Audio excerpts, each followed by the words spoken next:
Diga, Deus acredita em mim. Olha para o seu vizinho e fala assim: Ele acredita em você. Queridos, eu estou convencido que a razão principal que mais cristãos não estão, assim eu falo ao redor do mundo, mais cristãos não estão sendo mais gloriosamente usados por Deus para discipular pessoas, para ganhar vidas para Jesus, é porque esses cristãos não sabem o tanto que Deus acredita neles. E por não saber o tanto que Deus acredita neles, eles também não acreditam em si mesmos. Não creem que eles são capazes de ser grandemente usados por Deus. E por causa dessa falta de autoconfiança em Cristo, esses cristãos muitas vezes estão muito aquém do chamado glorioso de Deus. Nós estamos no último dia aqui dessa conferência, realizado pelos Jovens Mais de Deus, com o tema Consumidos pelo Chamado. Na minha opinião, todo cristão é chamado a ser grandemente usado por Deus. Todo cristão tem um chamado de fazer discípulos das nações. Talvez você diz assim: mas pastor Eibe, alguns são chamados para a obra tempo integral e outros não, é verdade? Bem, vamos pensar nessa frase, obra tempo integral. Não, na realidade, todo cristão é chamado para estar na obra tempo integral. Alguns financiados, outros não. Alguns como missionários, outros como pastores, outros como missionários lá na sua empresa. Mas seja você patrão ou empregado, seja você empresário ou profissional liberal, uma coisa é certa: se você já entregou a vida a Jesus, agora Jesus que é primeiro lugar na sua vida, então você deve ser consumido pelo chamado. Qual chamado é esse? É o chamado de fazer discípulos de todas as nações. E deixa eu te falar uma coisa: lá no seu trabalho, você talvez fale assim: mas no meu trabalho é para me deixar o emprego? Se Deus te mandar, deixa eu te falar, você deve seguir a vontade específica de Deus para a sua vida. Para alguns Deus vai mandar deixar o emprego, se tornar um missionário para a África ou para a China. Outros Deus vai mandar deixar o emprego, se tornar um pastor aqui no Ceará talvez. Outros Deus vai mandar ficar no emprego e ser um missionário lá, tempo integral para Deus. Na realidade, o seu emprego, o seu trabalho é só o seu canal, é só a sua ferramenta, só o instrumento que Deus quer usar para você poder trabalhar para Ele tempo integral, lá no seu trabalho, ganhando vidas, influenciando pessoas com o amor de Jesus, falando da palavra de Deus. Então saiba que todo cristão é chamado para a obra tempo integral. Alguns financiados, outros não, mas todos tempo integral, porque agora você não vive mais para você mesmo, você vive para Jesus. Então vamos supor, você é um advogado e Deus está te mandando continuar advogando, então você deve ser o exemplo de um advogado íntegro, que ganha seus colegas para Jesus, que ganha os clientes para Jesus, porque o seu trabalho é só um dos instrumentos que Deus quer usar para você ser grandemente usado por Deus. Agora, está acontecendo, sem dúvida, no mundo todo, a restauração de uma realidade espiritual muito profunda. Por muitos anos, desde a igreja primitiva, a ordem foi dada por Jesus: ide, fazei discípulos. Escuta bem, ide, fazei discípulos.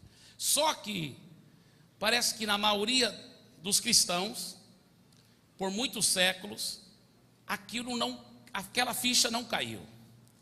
Eles tinham entendido erradamente que talvez a ordem de Jesus foi: ide, fazei convertidos. E na realidade, em todos nós está sendo uma revolução, porque essa verdade sobre o discipulado está realmente sacudindo com o mundo, irmãos. É uma revolução que está acontecendo agora em nossos dias. E a Igreja da Paz está tendo o privilégio de ser um dos instrumentos de Deus, não o único instrumento, mas um dos instrumentos de Deus para trazer de volta essa revolução, essa realidade revolucionária. Só para você ter uma ideia, né? essa semana que vem, agora eu estou indo para Paraná, depois para o Chile. Em novembro eu estou indo para Indonésia. Sabia que a Indonésia é o maior país muçulmano do mundo? Eu vou estar ministrando numa igreja lá, que tem mais do que 20 mil pessoas que querem implantar o discipulado 1 a 1. Agora escuta bem, seja na Mongólia, Nepal, Mianmar, ao redor do mundo, é uma revolução que está acontecendo. Por quê? Porque de repente a igreja evangélica, seja na América do Norte, seja na África, seja na Europa, estão todos acordando e dizendo: meu Deus, essa é a revolução que vai realmente alcançar o mundo para Jesus, antes do grande dia da volta do Senhor Jesus, esse grande avivamento, que é o que? O discipulado profundo, porque Jesus nunca disse, irmãos, ide fazer convertidos. Ele disse: ide fazer discípulos. E essa é uma revolução, porque agora as pessoas estão entendendo cada vez mais. Agora o grande problema é o seguinte: por que muitos cristãos, eu incluindo, todos nós, temos a tendência de pensar: estou tão aquém, estou tão longe, meu Deus. Sabe por quê? Por falta da gente entender o tanto que Ele nos ama. Como assim, pastor Eibe? Deixa eu explicar. A Bíblia fala que nós o amamos porque Ele nos amou primeiro. Se você não tiver revelação do amor dEle, você nunca é transformado por completo, porque você sempre acredita que você, para ser transformado, tem que merecer. Mas quando você tem revelação que o amor dele é incondicional sobre a sua vida, sem você merecer nada, mas ele te ama assim mesmo, pelo valor intrínseco que ele dá a você, e você começa a ter revelação desse amor, então você começa a amá-lo de volta, e você começa a ser capacitado sobrenaturalmente para ser transformado, para viver uma vida totalmente revolucionária, para começar a realmente viver como um discípulo do Kyrios, Jesus, né? Escrito no grego Kurios, mas pronuncia-se Kyrios. Ele é o Senhor, é o nosso dono. E de repente você começa, olha só que coisa fabulosa, ter a capacitação, você começa a acreditar em si mesmo, que você dá conta de ser um bom discípulo, não só de Jesus, mas discipulado por outras pessoas. Você também começa a acreditar que você vai ser um bom discipulador. Mas tudo começa com o quê? Com a revelação de que Ele acredita em você. Agora, para estudarmos um pouco mais profundamente o conceito do discipulado, eu quero hoje olhar por um outro prisma. Eu quero voltar para o contexto histórico, da onde começou essa ideia toda de discipulado. Onde começou essa ideia toda de discipulado? Quando a gente estava, uma das minhas viagens para Israel, eu achei impressionante, porque muitos pastores estavam comprando aquelas estatuazinhas, né, feitas de prata, do rei Davi, mas como pastor, o pastor Davi, né, que tem uma ovelha aqui no ombro dele, cuidando com tanto carinho daquela ovelha. Minha esposa me comprou uma daquelas estátuas, ela está aqui no meu gabinete, que é essa estatuazinha de prata, simbolizando o coração do bom pastor. Eu agradeço muito minha esposa, eu me senti tão honrado, né, com aquele presente. Mas sabe qual foi a estatuazinha que eu comprei? Eu comprei uma estatuazinha de prata, diferente, porque quando eu vi, eu pensei: olha só, isso aí é o símbolo do discipulado 1 a 1. Olha só que coisa fenomenal. Sabe qual que era? Era uma estatuazinha de prata, que também está aqui no meu gabinete.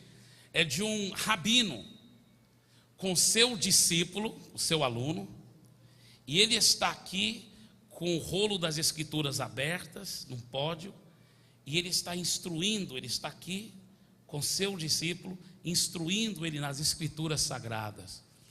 Porque na realidade, irmãos, o conceito do discipulado tem suas raízes aí.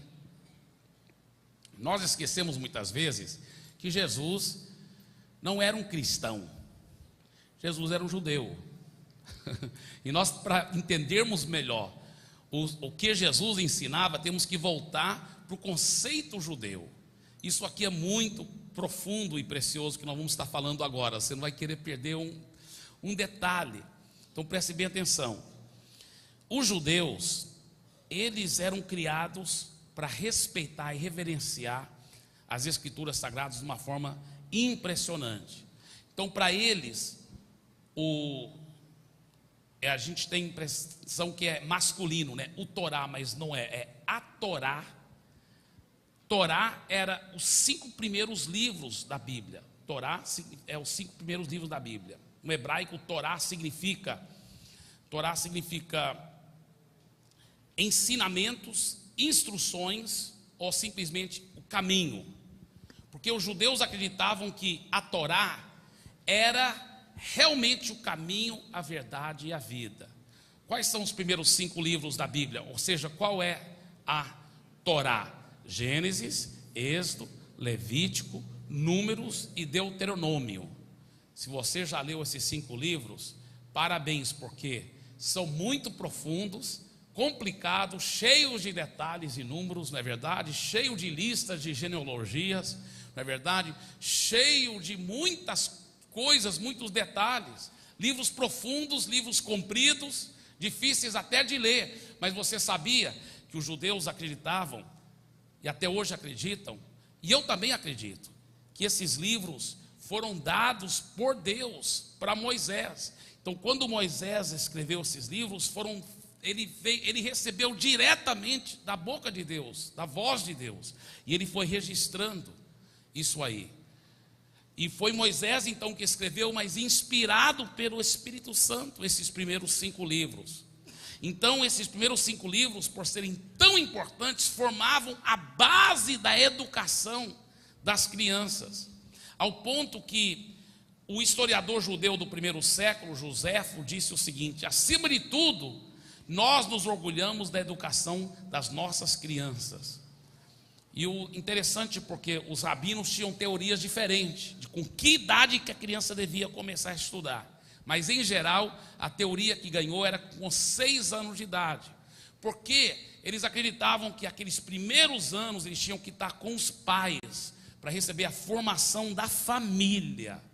Eu falo com muito carinho, eu não sou contra necessariamente uma criança começar a escola bem cedinho, mas eu sou contra sim se isso vai fazer com que aquela criança nunca esteja com o papai, nunca esteja com a mamãe.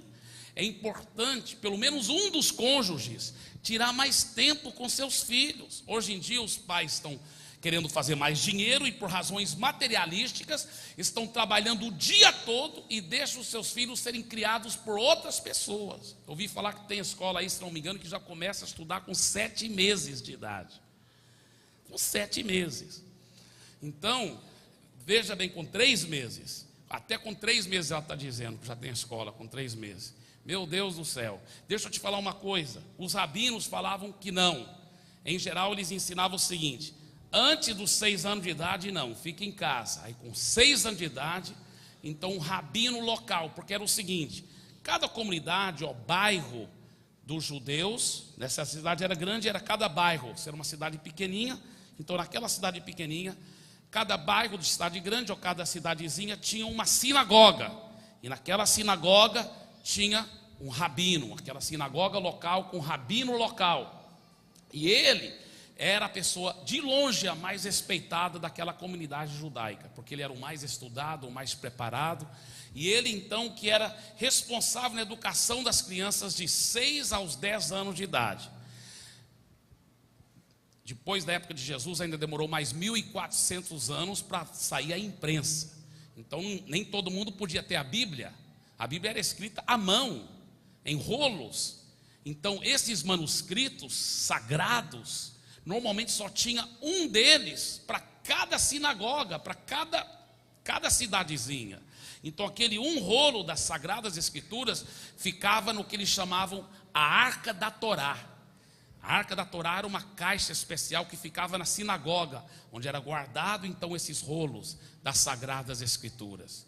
Então, durante o dia, o rabino pegava aquelas crianças daquela sinagoga local, de 6 a 10 anos de idade, e ele ensinava e treinava. Era uma escola profunda.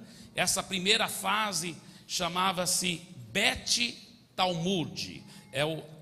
Esse primeiro estágio chamava Bet Sefer, que esse primeiro estágio da educação. Bet Sefer significa casa do livro, casa do livro.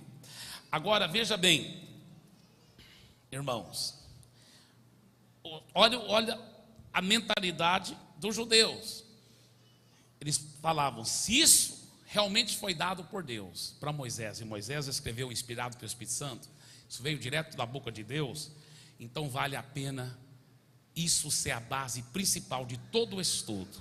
Então era a Torá, esses 5 livros da Bíblia que essas crianças aprendiam com o rabino, dia e noite, instruídos profundamente, ao ponto, irmãos, escuta bem, a maioria das crianças, quando chegava aos 10 anos de idade, elas já sabiam de cor todos os 5 livros, de cor, Gênesis todinho, de cor, Êxodo todinho, de cor, Levítico todinho. Só para ler Levítico é difícil, só para ler Levítico.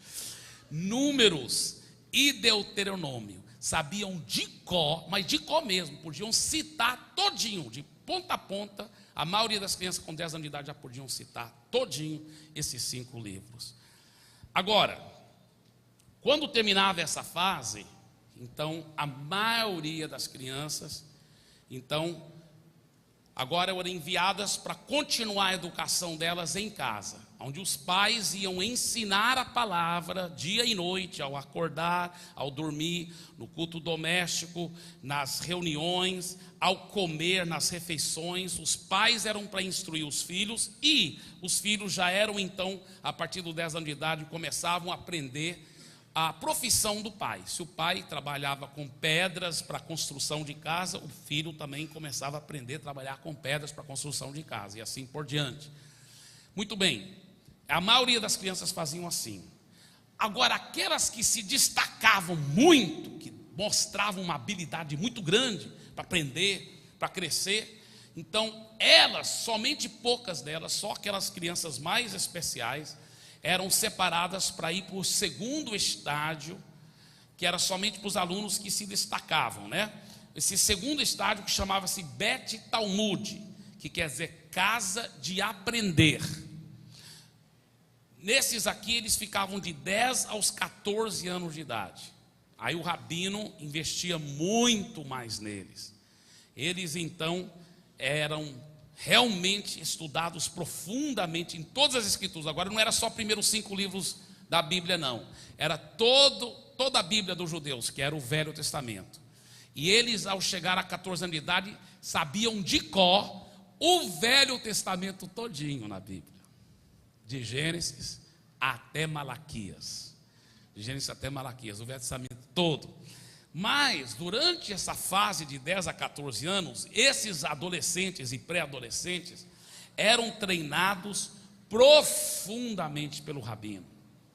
Ele fazia o seguinte: ele ajudava-os não só a decorar, a ideia não era só saber de cor, muito pelo contrário. A ideia era entender as escrituras, entender os conceitos que os rabinos diferentes davam para a interpretação das escrituras. A ideia também era o seguinte: era o rabino estimular os alunos a fazer perguntas profundas. E quando os alunos faziam perguntas profundas, ele não respondia diretamente, ele quase nunca respondia simplesmente na lata a resposta. Ele respondia com uma outra pergunta, e com outras perguntas, para estimular o raciocínio e para o aluno chegar à conclusão e à resposta, ele mesmo, através das respostas que ele ia dando para o rabino.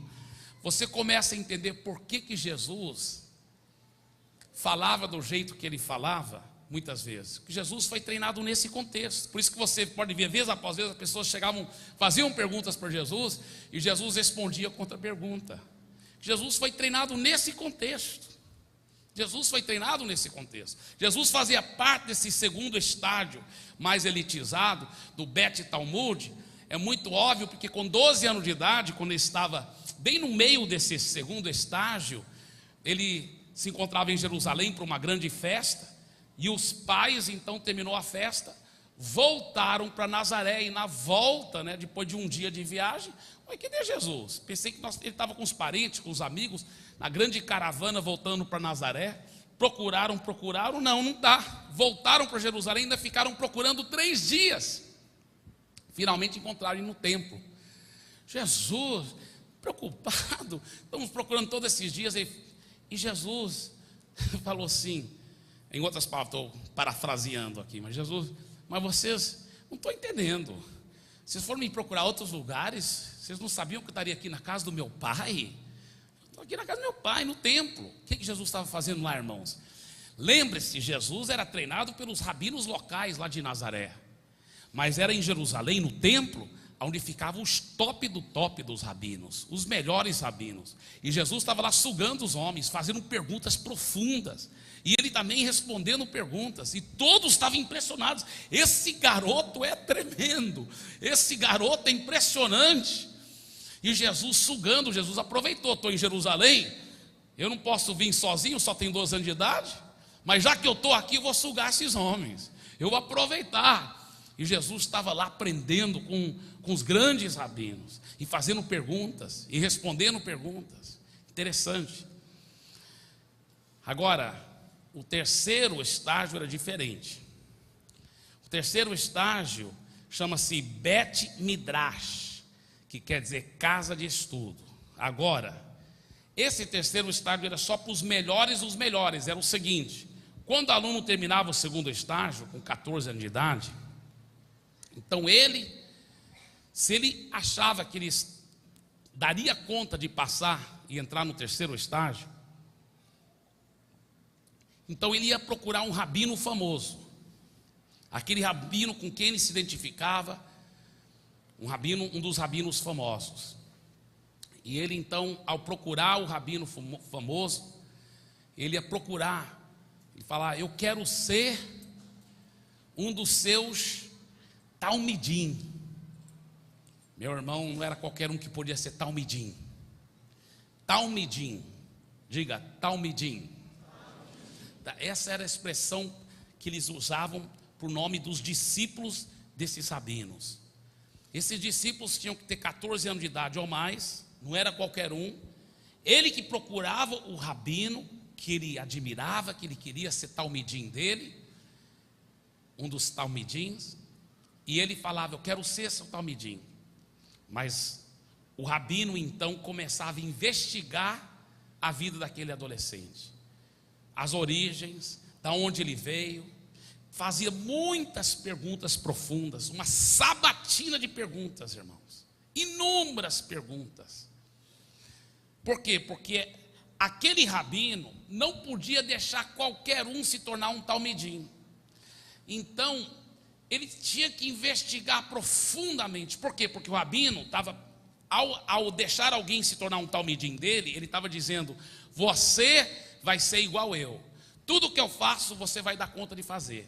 Então ele tinha que ver a personalidade, o jeito dele, se ele ia poder ser igual o talmidim, aliás, igual o rabino.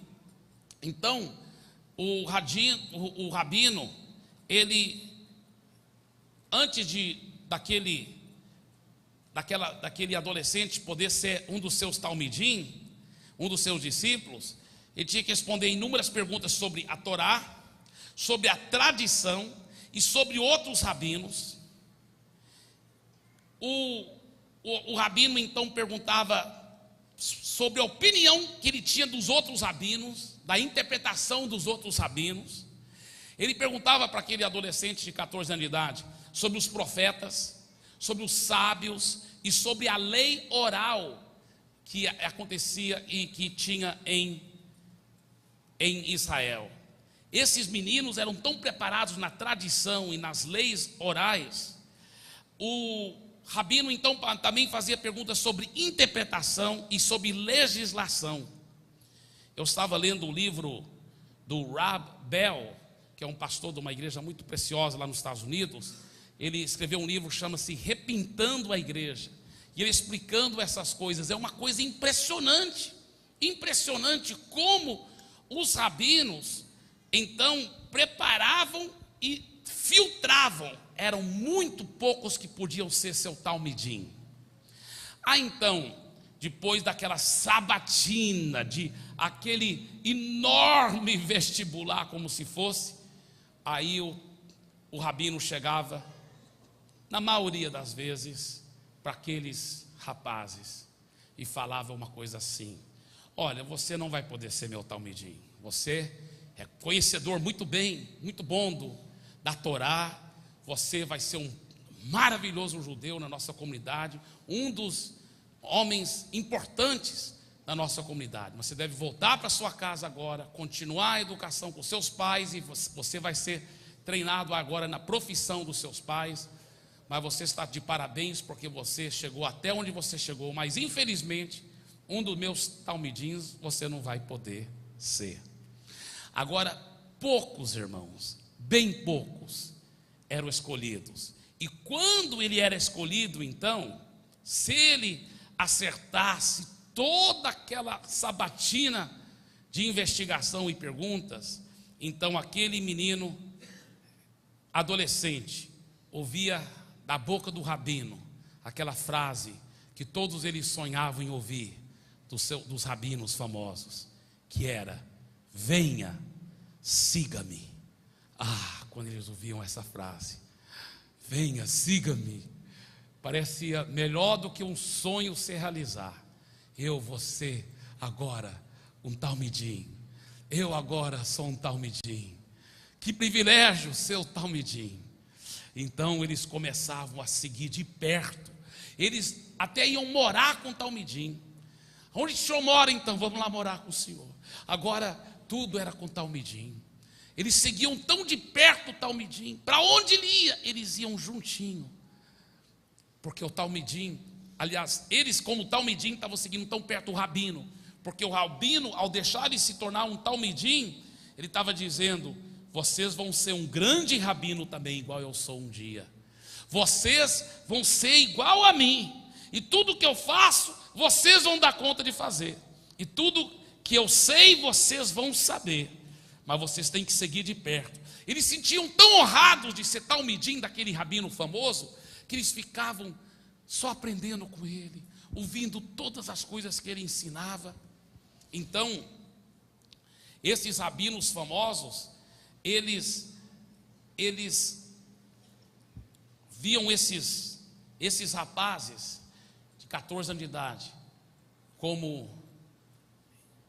potencial grandes rabinos, e eles começavam a investir a sua vida completamente neles. Tinha até um sábio lá de Israel que deu o conselho assim para os talmidim. Ele disse assim, como era a vida do talmidim, ele disse: cubram-se com a poeira dos pés do seu rabino. Cubram-se com a poeira dos pés do seu rabino. O que quer dizer isso? Que vão seguir tão pertinho o rabino durante o dia todo, e ele está de sandálias, e ao andar nas estradas poeirentas, a poeira sobe, e eles estão seguindo tão pertinho, que vão ficar sujos de poeira, que veio dos pés do rabino. Então esse era o conceito: cubram-se com a poeira dos pés do seu rabino, siga tão de perto todos os detalhes da vida dele. E os rabinos, irmãos, isso é uma realidade, tudo que eu estou falando. Por isso que a gente entende muito melhor o contexto histórico do Novo Testamento, de Jesus e os seus discípulos. Porque os rabinos tinham mais ou menos 30 anos de idade, normalmente, quando eles começavam a formação pública dos seus talmidim. Com 30 anos de idade, que eles então começavam essa formação pública. Agora, de repente surge no cenário um rabino top, pelo nome de Yeshua, e ele começa a andar nas praias do Mar da Galileia e faz uma coisa revolucionária. Ele encontra primeiro 2 pescadores, Simão e André, irmãos, pescando lá com seus pais, com seu pai. Por que eles estavam pescando com o pai? Porque eles não eram talmidim. Por que eles não eram talmidim? Porque eles não eram bons o suficiente para serem talmidim. Por isso que eles tinham voltado a trabalhar com seus pais. Escuta bem, eles não tinham cumprido todos os requisitos, eles não tinham preenchido as qualificações. E Jesus diz para eles: venha, siga-me. Você pode imaginar a emoção no coração daqueles rapazes. Depois ele, mais adiante, encontra mais outros dois irmãos, também pescadores, Tiago e João. Ele fala a mesma coisa. Por que os pais, já pensou nisso? Por que os pais deixaram seus filhos simplesmente deixar as redes, deixar os barcos de pescaria e seguir? Sabe por quê? Porque era um grande privilégio. Não era qualquer um que podia ser talmidim. Não era qualquer um. Então quando Jesus disse: venha, siga-me, os pais falaram: meu Deus, meu filho, pensei que não ia ser talmidim, mas ele se tornou um talmidim. Que honra! Os pais tinham o maior prazer de apoiar. O filho agora vai morar com Yeshua. Olha só, esses filhos, esses jovens, nós pensamos que quando Jesus chamou esses pescadores, eles já eram homens, talvez, de 30 anos de idade. Talvez não, a Bíblia não diz, mas é bem provável que eles eram muito jovens, 16, 17. É bem provável que João, por exemplo, tinha 14 ou 15 anos de idade. Eram adolescentes. E Jesus acreditou neles quando ninguém mais tinha acreditado. Jesus acreditou neles. Jesus pegou esses homens que não eram bons o suficiente para ser talmidim de outros rabinos, que eram desacreditados, esses jovens, e ele mudou a história do mundo com essa turma. Por isso você pode ver os discípulos colados no pé de Jesus. Tudo que ele falava, tudo que ele fazia, eles se sentiam tão honrados por ser talmidim de Jesus, por serem talmidim. E Jesus um dia vai caminhando em direção à cidade que aqueles judeus jamais iriam. 40 quilômetros do Mar da Galileia ficava a cidade de Cesareia de Filipe. Cesareia de Filipe era uma colônia romana, cheio de pecado, imoralidade e idolatria. Os judeus não queriam nem chegar perto de lá, nem perto. Mas Jesus vai caminhando em direção a Cesareia de Filipe. Você pode imaginar aqueles jovenzinhos falando um com o outro: meu Deus, será que nossos pais vão falar quando souberem que o nosso rabino nos levou lá? E Jesus chega naquela cidade cheio de imoralidade, e lá tinha templos. Inclusive eu já fui e vi as ruínas desses lugares. O pastor Sandro esteve comigo lá também, vendo as ruínas. O nosso querido irmão Kumaru e a sua esposa, que também estão aqui. Então, você vê as ruínas, e lá tinha muita idolatria, irmãos. E fica bem ao pé do Monte Hermon. E é interessante, porque lá era o centro mundial de adoração do Deus Pan. O Deus Pan era um Deus que era Deus bode. A parte de cima era de homem, a parte de baixo era de bode. E o mundo todo vinha para aquele lugar para adorar o Deus bode Pan. E lá tinha um templo do Deus bode Pan, aonde os adoradores de Pan cometiam ato sexual com os bodes. Era uma coisa infernal, era uma coisa assim diabólica. E lá tem uma caverna, e nessa caverna, essa caverna era uma gruta assim ao pé daquela grande montanha do Monte Hermon. E aquela caverna era ligada com um rio subterrâneo. Eles jogavam sacrifícios humanos lá dentro. E aquele rio subterrâneo, que saía lá na frente, mais ou menos uns 100, 200 metros, onde ficava uma das nascentes, até hoje uma das nascentes principais do Rio Jordão. Então, quando eles jogavam aquele ser humano lá dentro, Se saísse sangue lá na nascente, é porque o Deus Pan não tinha aceito aquele sacrifício humano. Se não saísse sangue, é porque ele aceitou. E aquela caverna, que hoje está cheia de entulho, mas ainda tem a caverna, mas está cheia de entulho, era chamada os portões do inferno. Os portões do inferno. E lá, eles até alegavam que saíam as almas das pessoas dali para a terra. Os portões do inferno. Era uma coisa diabólica, um lugar realmente infernal, cheio de imagens e de outras religiões e de idolatria, mas o principal era esse altar, esse templo para o Deus Pan. Aí Jesus chega lá, e você vai lá, você vê até hoje, muitas pedras, ele fala, quem que os homens dizem que eu sou? Eles vão falando, aí ele falou, e quem que vocês dizem que eu sou? Pedro disse, tu és o Cristo, o Filho do Deus vivo. Jesus falou, olha, Pedro, parabéns, porque não foi nenhum ser humano que te revelou isso, mas foi meu Pai que está nos céus.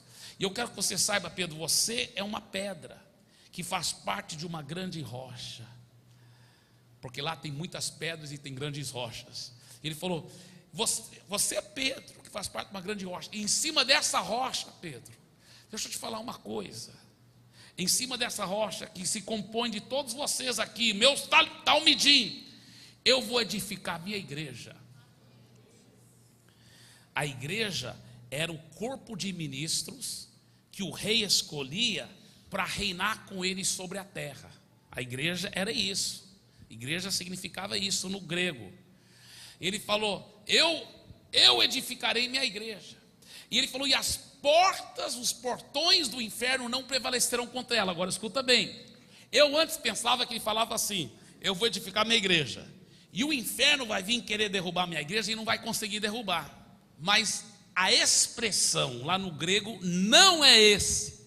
A expressão no grego é o contrário. Eu edificarei minha igreja assim, para cima, mas também expandindo assim. E ela vai chegar até os portões do inferno. Aquelas almas presas pelo diabo, aquelas almas que o diabo diz, essa você nunca vai alcançar. A igreja vai ficar expandindo até derrubar aqueles portões e resgatar aquelas almas. Nem os portões do inferno vão poder aguentar o avanço da igreja, vão prevalecer contra ela. A igreja vai derrubar os portões e resgatar essas vidas. Aleluia. O que Jesus estava dizendo? Olha o que ele estava falando para os seus talmidim. Ele falou, olha, Pedro, você é uma pedra. Todos os meus talmidins aqui fazem parte dessa grande rocha. E sobre essa rocha, eu vou edificar a minha igreja. E nem os portões do inferno. Em outras palavras, ele estava dizendo, até esses aqui que vocês estão vendo, ó, cometendo ato sexual com bode aí, até esses o diabo não vai poder segurar, até esses nós vamos ganhar, vão ser transformados, vão fazer parte da minha igreja, porque vão nascer de novo, vão se tornar seguidores do Senhor Jesus. Olha só que revolução. Ele falou, as portões do inferno não vão parar, nada vai impedir o avanço da igreja para ganhar as vidas para Jesus. Aleluia.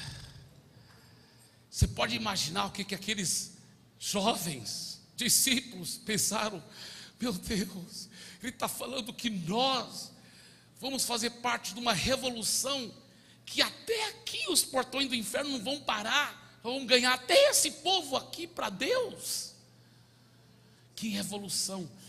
Eles começaram, aqueles discípulos, por que você vê um pescador semi-analfabeto, depois revolucionando o mundo, pregando, ressuscitando os mortos? Porque esses homens começaram a entender, ele me escolheu para ser igual a ele, ele acreditou em mim, ele acredita que eu posso ser igual a ele. Ele não teria me escolhido para ser talmidim se eu não pudesse ser igualzinho a ele.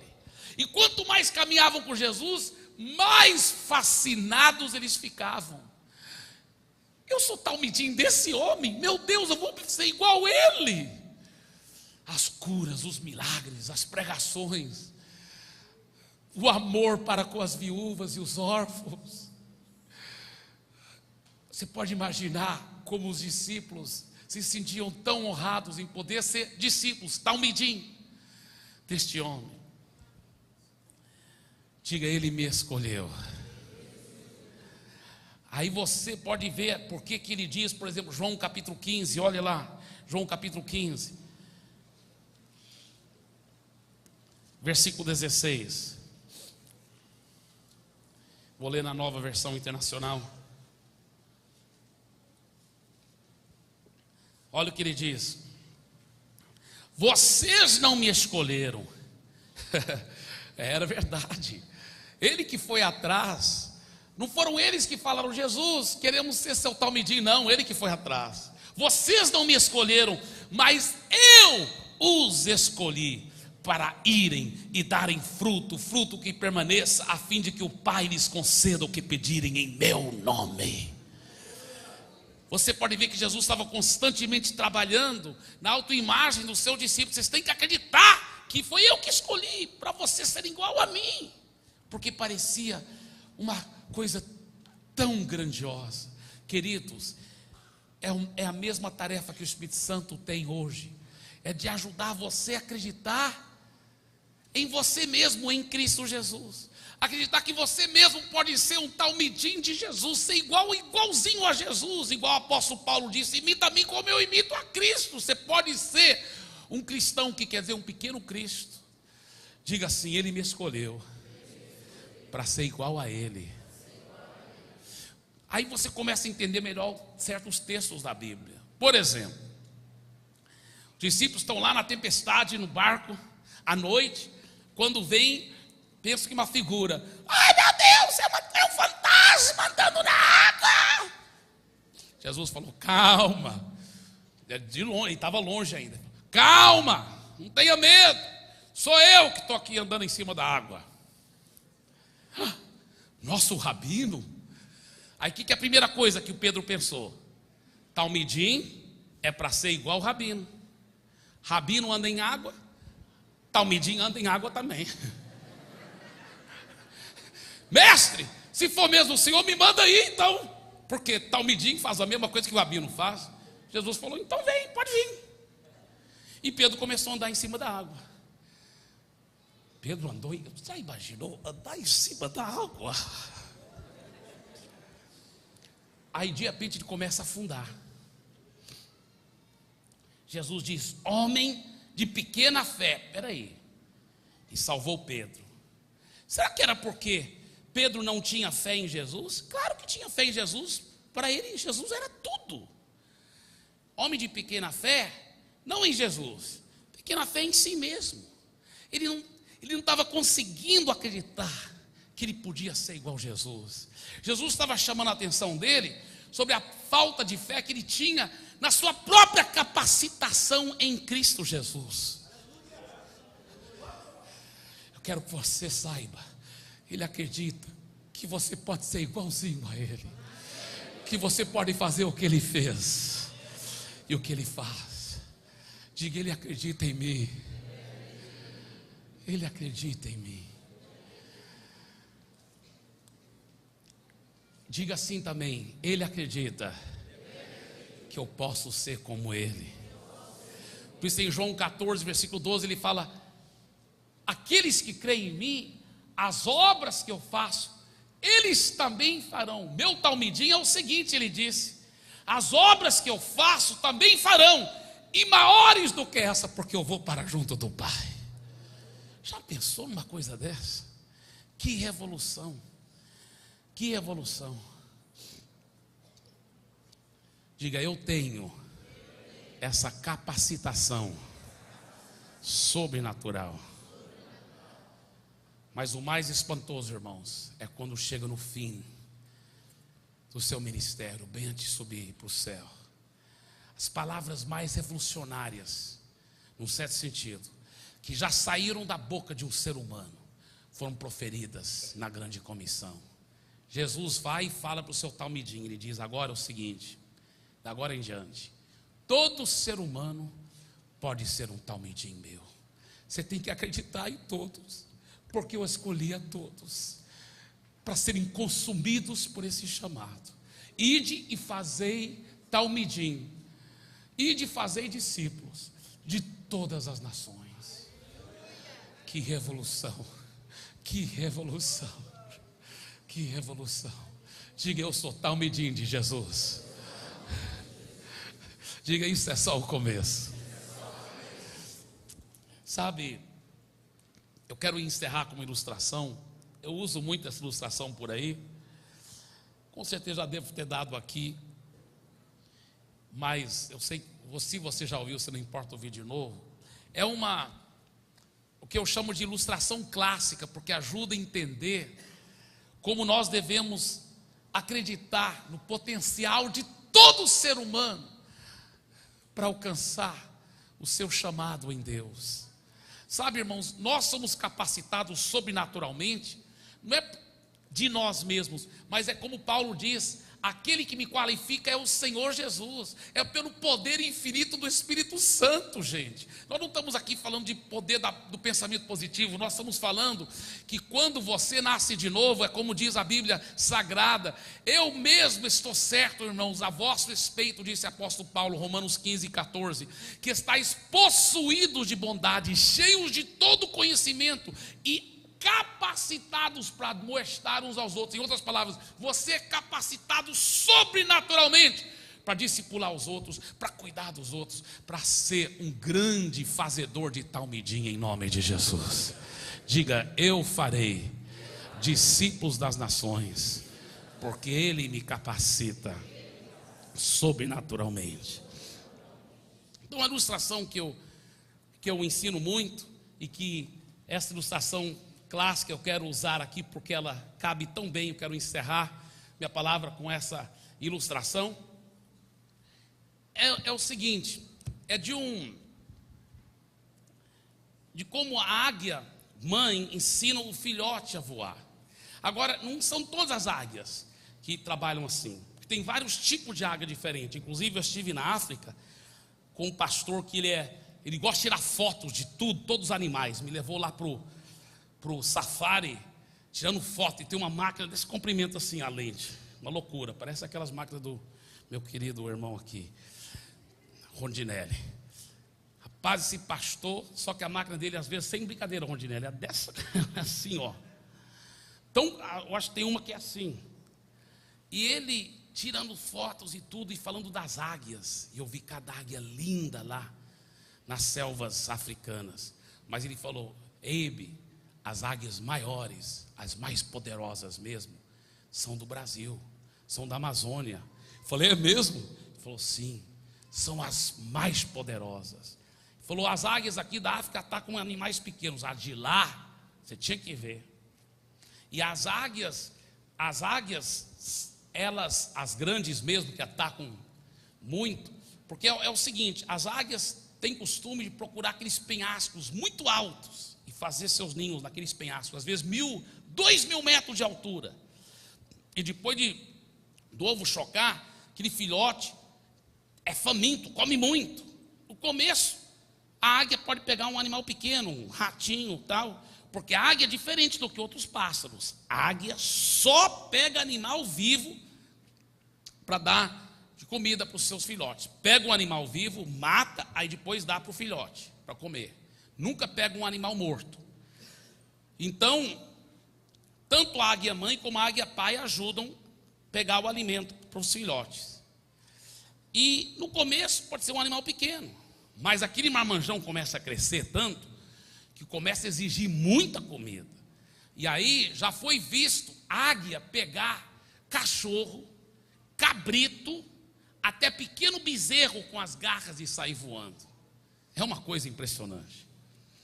Então, aquela águiazinha, ela só fica lá dormindo e comendo, e imagino talvez arrotando também.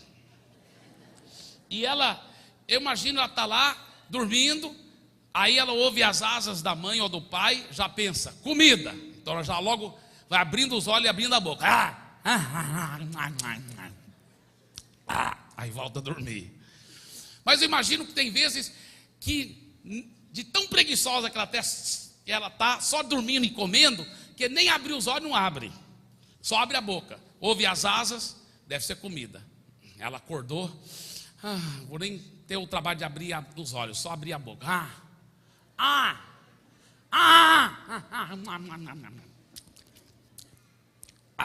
Volta a dormir. Mas numa dessas vindas, a mãe não vem com comida, porque a mãe agora está com outro plano, ele já está grandão, marmanjão. Então ela está com outro plano, então ela não chega com comida, mas ele não sabe. E ele está tão preguiçoso, né? Só abre a boca.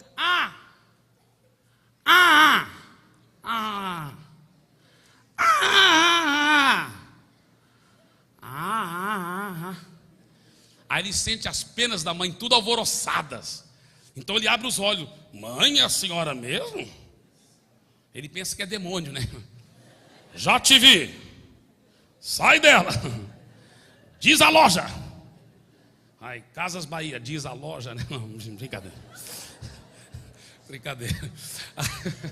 Aí, mas não é demônio não. É porque a mãe tem um plano muito especial, só que não entende o plano dela. Ela começa a empurrá-lo do ninho. Ele diz: não, mãe, não, eu prometo, mãe, de hoje em diante eu vou ser bonzinho, eu não vou fazer nada errado, vou jogar o lixo, vou obedecer a senhora. Não, mãe. E ela começa a empurrá-lo do ninho, e ele agarra com toda a força, mas ela é mais forte do que ele, e ela consegue. Você lembra? Está no penhasco, milhares de metros. Ele cai pelo ar, gritando: socorro, minha mãe está me matando. Mas antes dele despedaçar nas pedras lá embaixo, dizem que é uma cena muito linda da natureza. Ela voa como um jato, e ainda no ar, antes dele bater nas pedras, ela o apara nas asas. E ele: ai mãe, ainda bem que a senhora arrependeu dos seus pecados. Mas ela leva ele de volta para o ninho, começa a empurrar de novo. Ele: não, de novo não, mãe, de novo não. E lá vai ele de novo, e lá vai ela de novo, aparando. E ela empurra e apara, e empurra e apara. E numa dessas quedas, a ficha começa a cair, que ele tem duas coisas coladas no corpo dele que se chamam asas. Então ele começa a tentar usar, mas não consegue voar no começo, né?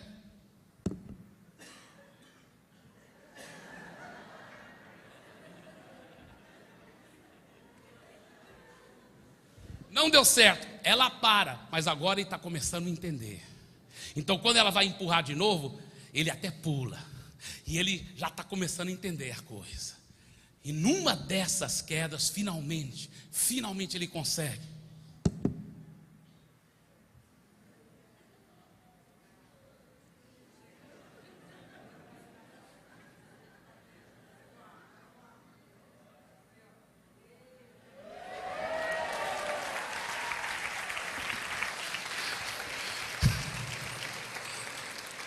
Agora, veja bem, ela já voou lá para baixo, está aqui torcendo: vai meu filho, você dá conta, você dá conta.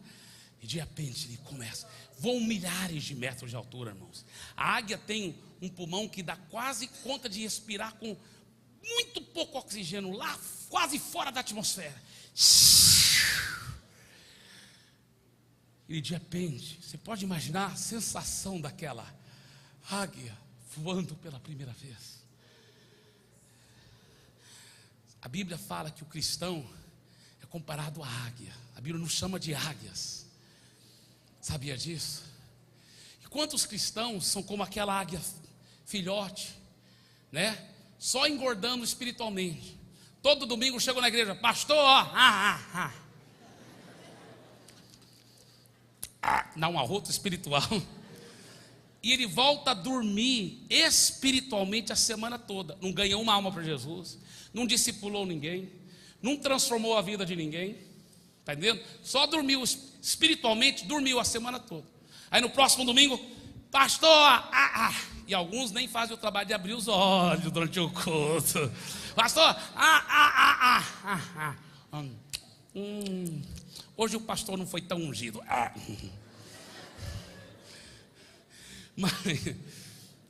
Mas um dia chega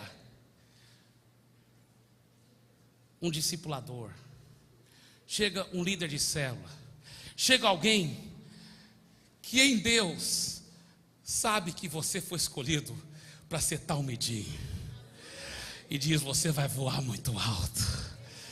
E fala: você vai ser um líder de célula, você vai discipular alguém, você vai ganhar muitas almas. E qual a tendência do ser humano? Sai, isso é demônio, sai, sai. Não é demônio não, irmãos. É porque aquela pessoa sabe que você tem muito potencial, sabe que você já foi escolhido por Deus para ser talmidim dele e para fazer muitos outros talmidins para a glória do Senhor. Você foi escolhido para voar muito alto, para ser grandemente usado por Deus. Você é uma águia do Senhor Jesus, aleluia. Dê para ele uma forte salva de palmas.